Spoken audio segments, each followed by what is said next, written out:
Okay, so this is about calculating moments of inertia. And there's an example in the book, but I'm just going to go through that because it's just as good as an example as any. And it's finding the moment of inertia for a hollow cylinder. So it means that you've got a bigger hole here in the middle, and it's big enough you need to worry about.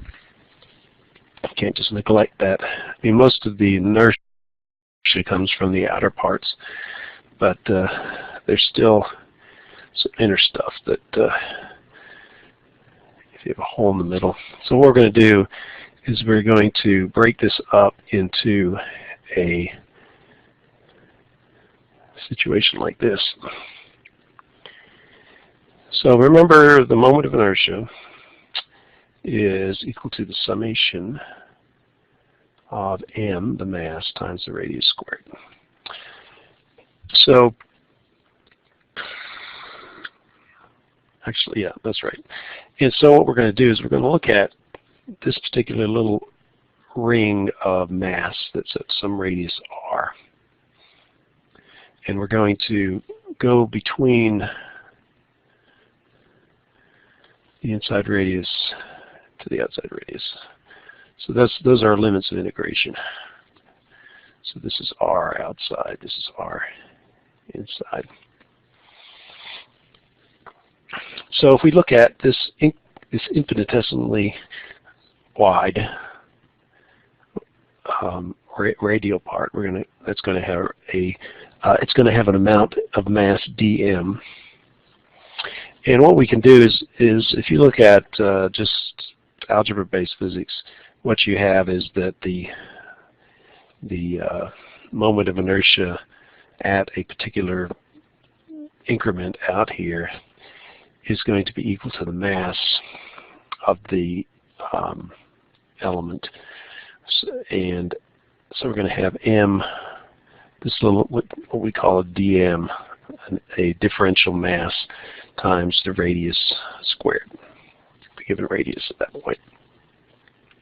But the mass of an object is equal to its density times its volume, which is equal to, in this case, its density times the area, which is this little annular area, times the height, because this disk has some thickness as well, which we call h. So this disk has a certain thickness to it. Now the area of this piece, and it's really a differential area, so the differential mass, the density is constant. Let's just put that in there. So you're going to have density times area times height. And the density of the material is constant, and the height's constant, so you can take those outside of the differential. So we get just dA. So what is this little dA equal to? Well, all you have is you can think of it as the circumference times the thickness, which is dr. So that's probably sounds like a good idea. So let's go dh times 2 pi r, which is the circumference, times the incremental radius. We go from here to here, that little step of radius. Now we can assume r is constant for this particular, what we're going to do is basically take the circumference at the average value.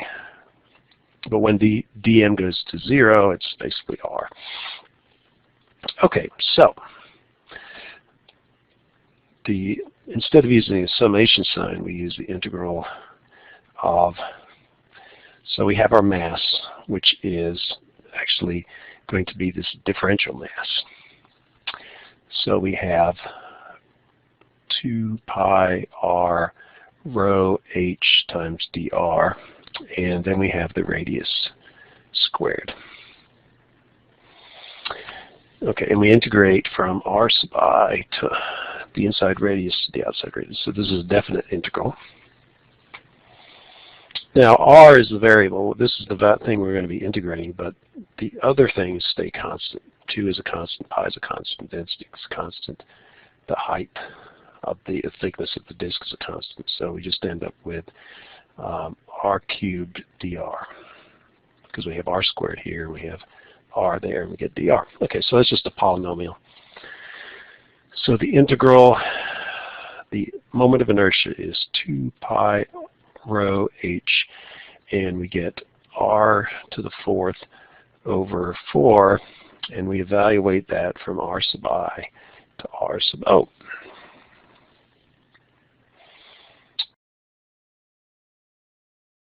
Okay, so the moment of inertia is 2 pi, the density of the material times the thickness of the disk, and then we have r0 to the 4th over 4 minus r sub I to the 4th over 4.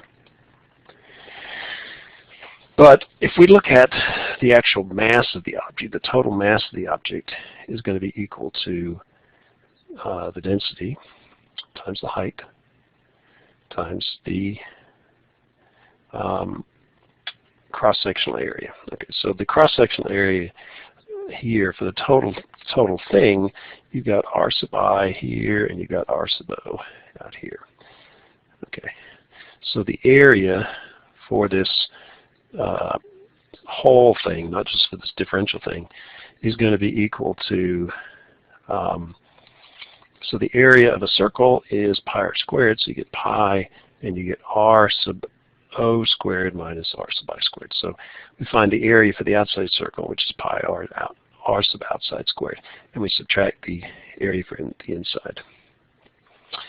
Okay, so what we should be able to show here is if I factor out the 4, so I'll get 2 over 4 pi rho h, and what I will have is I have this term, so I should be able to factor what I have is r sub O to the 4th minus r sub I to the 4th. Okay, so I've got that squared there.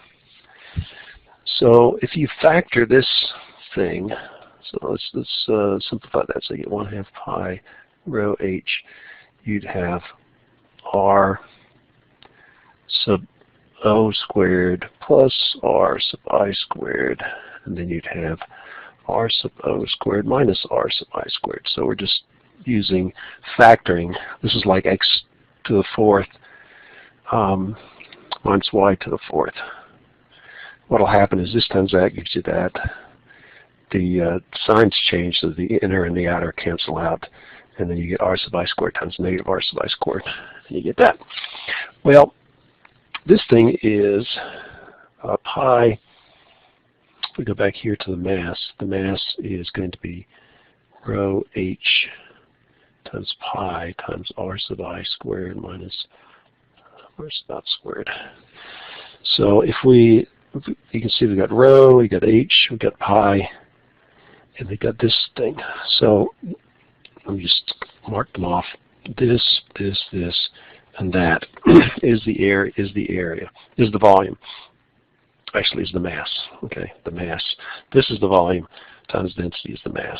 So what we'll get is 1/2 m times r sub out squared plus r sub in squared.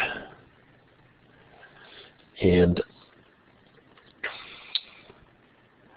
that's the answer that's in the book.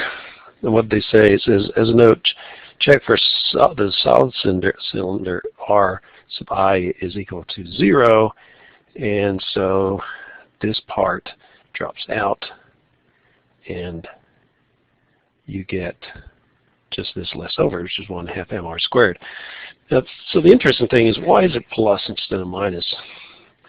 Well, it's because if you take the mass of the object and you move it further out, which you'd have to do, which would make r sub I bigger, and so by putting the hole in the middle for a given mass, you're going to have a much higher moment of inertia. So that's why they end up adding the numbers together instead of subtracting them. So that's pretty cool. Because you might think the moment of inertia is 1/2 mr outside squared minus r inside squared, but it doesn't work that way. It works that way with you talking about the mass of the object, and you see we did that here. We had r outside squared minus r inside squared, which is the difference in the areas, but when it comes to moments of inertia, you actually add the inside radius squared plus the outside radius squared to get the total moment of inertia. And the other thing too is if these were equal to each other, you'd have a ring, and so you'd have 2 of those, and that 2 would cancel out with that half, and you'd have mr squared, which is the equation for a hoop.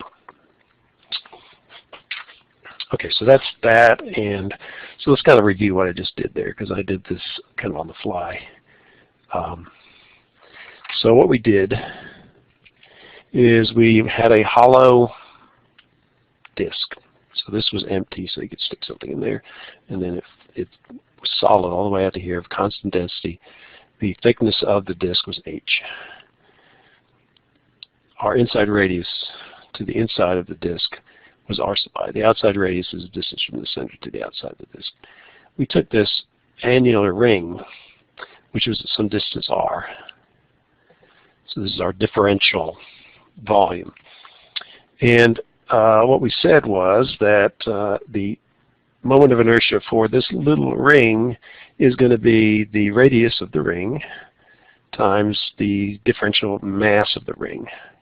Now the mass of something is the density times the volume, and the volume is the area times the height. So what we did is we said the density and the height are constant for the disk, so we end up with this differential area dA. And the area of this little ring is just going to be equal to the circumference, which is 2 pi r, times the thickness, which is dr. It's kind of like you take this ring and you cut it here and then stretch it out. So that rho h times dA is the differential mass of the differential mass. So this is dm, this is the radius of the ring, and then you integrate that from the inside radius to the outside radius of the disk. 2 pi rho h, these are all constants for the material. So what we're left with is r times r squared, which is r cubed. You integrate that like this. So we add 1 to the exponent divided by the new exponent. Evaluated at the upper limit, subtracted, evaluated at the lower limit. Then what I did was I rewrote part of it back in terms of the total mass of the disk. And the total mass of the disk is going to be density of the disk, material of the density of the disk times the volume of the disk. And the volume is the height times the area, which is this area here, not the inner because that's empty. So the area of the outside is pi r outside squared, and the area of the inside is pi inside squared. So you subtract the big area circle here from the, you subtract the little circle from the big circle, and that gives you the net circle there. So that was the mass. So I went to my equation here, which is my one for moment of inertia. I factored out the 4 so that I had r outside to the 4th minus r inside to the 4th. But you could factor that as such. This term times this term times this term times that term is the mass. So we get 1/2 the mass times what's left over, the second factor, and that's the result, which is exactly what the book did. Okay, so that's encouraging.